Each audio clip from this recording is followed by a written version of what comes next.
It's as if you were sitting in the middle of a movie theater with a white screen 360 degrees all around you, but the movie projected onto that screen was coming from inside your own brain. In other words, although we don't know exactly how this works yet, your brain is the movie projector, and the movie you're watching, that you're totally immersed in, is a hologram and is not real. In 1991, before all this recent research took place, Michael Talbot asked, if the holographic brain model is taken to its logical conclusions, it opens the door on the possibility that objective reality, the world of coffee cups, mountain vistas, elm trees, and table lamps, might not even exist.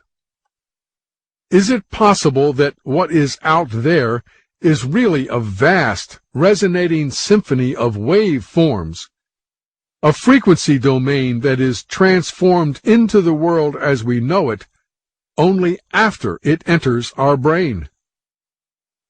Of course, now we know the answer is yes. That's exactly what's happening. There is no out there, independent of what's going on in here.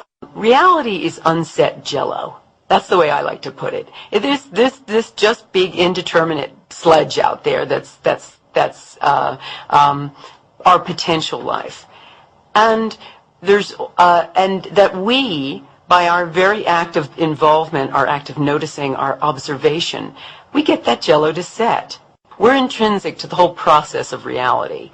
Our involvement creates that reality. And so we have this involvement in everything. We are our world. There's no out there. We are, there's no place where we end and everything else begins. David Bohm, you remember him, said that the tangible reality of our everyday lives is really a kind of illusion, like a holographic image. Underlying it is a deeper order of existence, a vast and more primary level of reality that gives birth to all the objects and appearances of our physical world in much the same way that a piece of holographic film gives birth to a hologram. Here are some more quotes from the holographic universe by Michael Talbot. For Pribram, this synthesis made him realize that the objective world does not exist, at least not in the way we are accustomed to believing.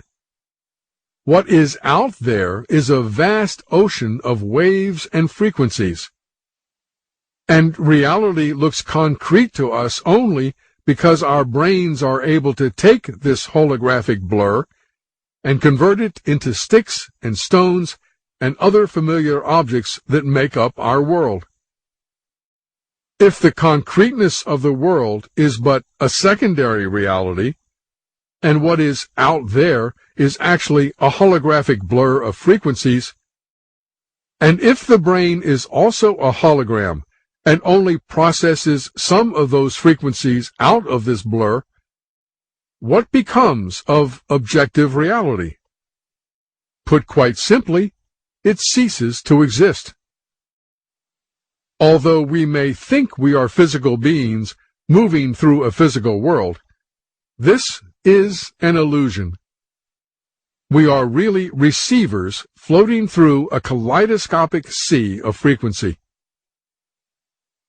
Michael Talbot was clearly ahead of his time, because now we have proof that there is no out there.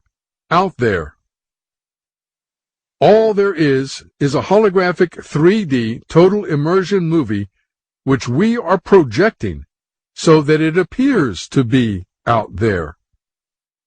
Now the interesting question comes. Is there one big hologram of the universe that we all see and are all part of? Isn't that what is meant by the holographic universe? The answer is no.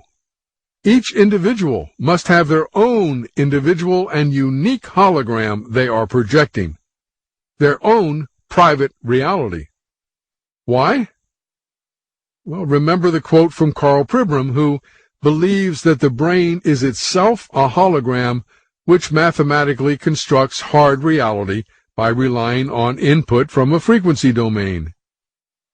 Since there is not one large common brain, there is also not one large common hologram. Each individual human brain receives and translates its own separate, individual, and uniquely downloaded hologram. If there was a common hologram, one big hologram of the universe for everyone, then we would each see reality exactly the same. And that doesn't happen. We all see reality just a little differently. For example, we're walking. Now, these are small, minor examples, but our mental hospitals are full of people who see a very different reality than the rest of us. So different that they cannot handle it, and neither can society handle them. So each individual must have their own unique hologram they are projecting, their own private reality, especially since we each have an individual brain receiving our own personal holographic downloads. Besides, if there were one giant hologram we are all part of, it would mean there would be an independent, objective reality out there, and all the experts say that's not true. There is no out there out there. There's no out there out there. There's an old New Age saying, you create your own reality. While this is technically not true, what is true is that you are projecting your own unique holographic 3D experience that has been downloaded from the field to your brain. It's time to pull together everything we have learned in parts 1 and 2 of this workshop series.